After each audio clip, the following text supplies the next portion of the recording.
করিমপুর, নদিয়ার করিমপুর।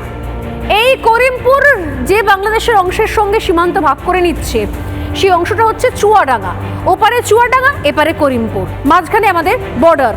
একদিকে বাংলাদেশ, অন্যদিকে পশ্চিমবঙ্গ। পশ্চিমবঙ্গের করিমপুর, ওদিকে চুয়াডাঙ্গা।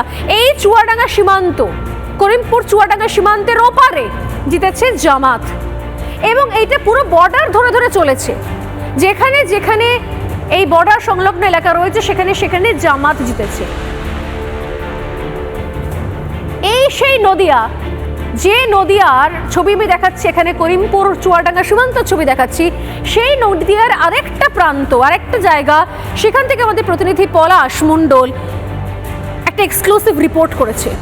সেই রিপোর্টে দেখলে বুঝতে পারবেন যে কিভাবে সীমান্তের জামাতের জন্য আমরা আমাদের সদর দরজা খুলে রেখে দিয়েছি, যাতে যখন ইচ্ছে তখন জামাতের এখান থেকে আসতে পারে বা যেতে পারে। দেখুন সেই রিপোর্ট। এই মুহূর্তে আমি দাঁড়িয়ে আছি নদিয়ার একদম সীমান্তবর্তী ভীমপুর থানা এলাকায়। আর আমার ঠিক ওই পারে যেই গ্রামগুলো দেখা যাচ্ছে, ওটা কিন্তু বাংলাদেশের চুয়াডাঙ্গা জেলার গ্রাম। আর বাড়ির ছাদে ওই যে সদ্য নির্বাচিত যে জামাত বাহিনী, তাদের কিন্তু ফ্ল্যাগ দেখা যাচ্ছে বাংলাদেশের ওই জামাত সমর্থকের বাড়ির ছাদে উঠছে।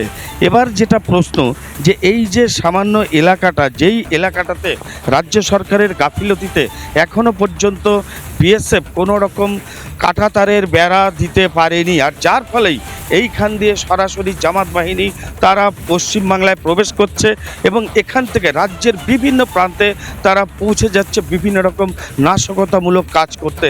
যেমনটা এই খাগড়াগড় কাণ্ডে এনআইএ তদন্তে একাধিকবার নাম উঠে এসেছে করিমপুর, চাপড়া, বিভিন্ন সীমান্তবর্তী এলাকাতে যে সমস্ত জঙ্গি সংগঠনের বা এই বিস্ফোরণের সঙ্গে জড়িত ছিল, তাদের নামও কিন্তু একাধিকবার উঠে এসেছে। আর এই মুহূর্তে যে সদ্য বাংলাদেশের নির্বাচন হলো, সেই নির্বাচনে কিন্তু জামাতকে একটা ভালো রকম তারা ফল করতে পেরেছে। অর্থাৎ এই যে একটা নিষিদ্ধ একটা যে জঙ্গি দল, তারা কিন্তু ইতিমধ্যেই সীমান্ত দিয়ে প্রবেশ করে রাজ্যের বিভিন্ন প্রান্তে তারা প্রবেশ করার চেষ্টা করছে এবং কখনো কখনো তারা প্রবেশ করেও বিভিন্ন রকম নাশকতামূলক কাজের সঙ্গে কিন্তু জড়িত থাকছে। আর জানিয়েই কপালে চিন্তার ভাঁজ উঠেছে দিল্লির। ইতিমধ্যেই কেন্দ্রীয় বাহিনী বা বিভিন্ন রকম যে গোয়েন্দা সংস্থা, তারা কিন্তু যথেষ্ট সক্রিয় হয়েছে।